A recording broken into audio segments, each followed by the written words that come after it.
no script. So the people will fight each other. And who will be the people that are fighting? Well, to the amphitheater in Caesarea, we know for sure. Many of the gladiators will be either Jews or Christians that will be pitted against each other and against wild beasts over here for the entertainment of the masses of people. This is a horrible place, a horrible city. But in this horrible city, there are some other people that were different. So we're reading Acts 10 again. At Caesarea, there was a man named Cornelius, a centurion in what was known as the Italian regiment. Okay, so he was a Roman officer.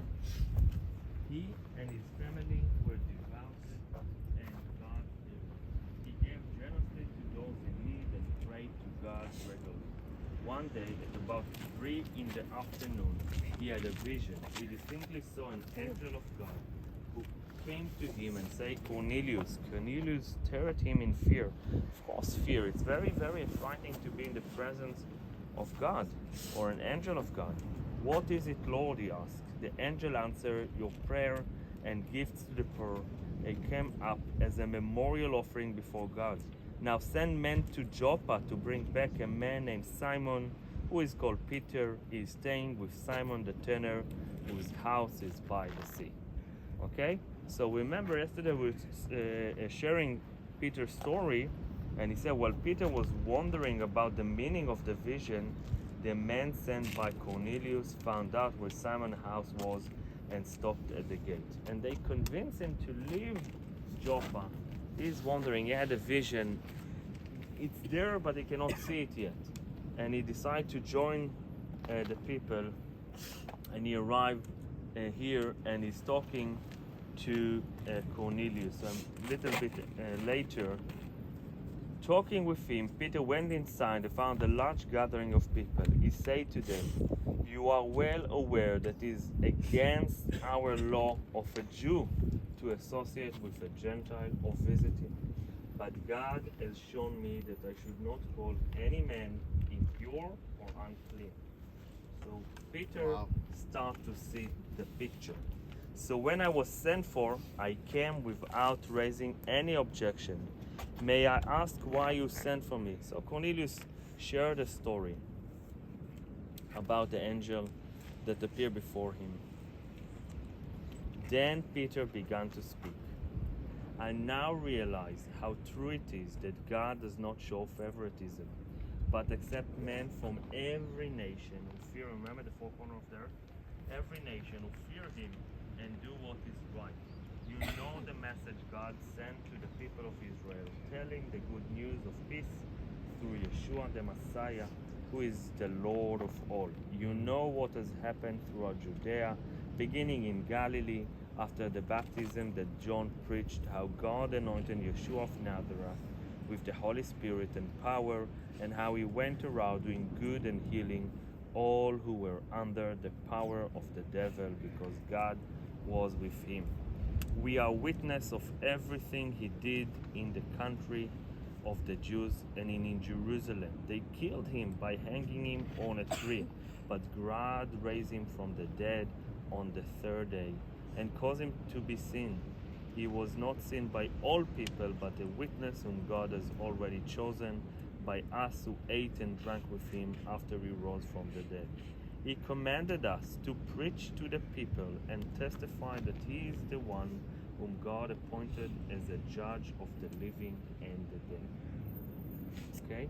So we understand this is Peter's testimony about the mission. Okay?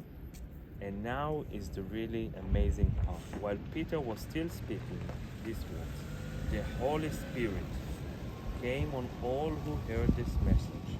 The circumcised believer who had come with Peter was astonished that the gift of the Holy Spirit had been poured out even on the Gentiles, for they heard them speaking in tongues and praising God.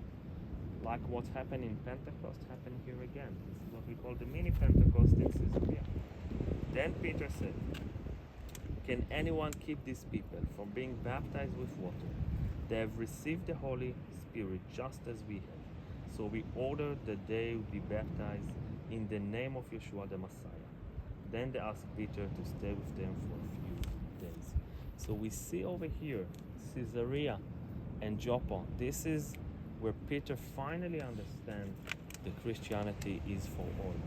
We that read it with our own eyes, we understand it from the beginning.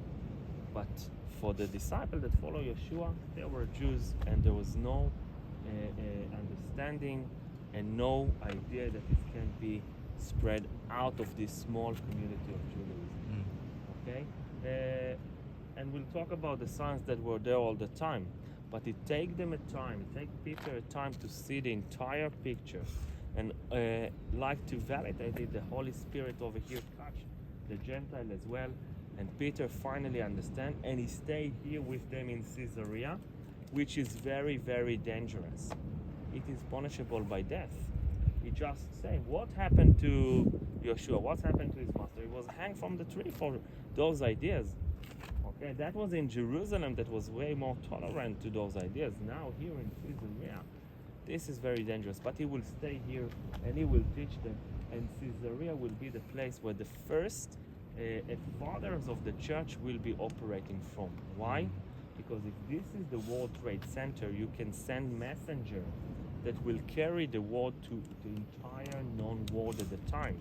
So we'll have many, many messengers that will carry on the gospel to many different places in the world from Caesarea. Okay, Caesarea was the center from which Christianity was spread to the rest of the world.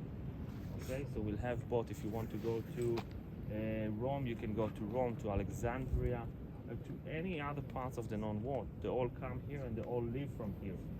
Okay, so this is the important in Caesarea. And over here, in the Sharon, in the very dangerous place, with mosquitoes and flies, and dangerous people and pagans, and a culture that is completely not fit, maybe, for believing in God. This is where the idea of the lily of the Sharon will be spread to the people in this dangerous place. Okay? So we'll finish our tour in Caesarea over here in the Hippodrome. This is not where Cornelius' house used to be. We don't know exactly where Cornelius' house used to be. As I told you, only 5% of the entire city has been excavated. The rest of the cities over there have been excavated. This is 5% included, but most of the city is just somewhere over here. So we don't know where exactly was Cornelius' house, but I'd like to explain it over here as we see the difference between the good of the people and the worst part of the people in this place, encouraging and calling for violence and for blood. So we can see both one next to the other. Okay? Question.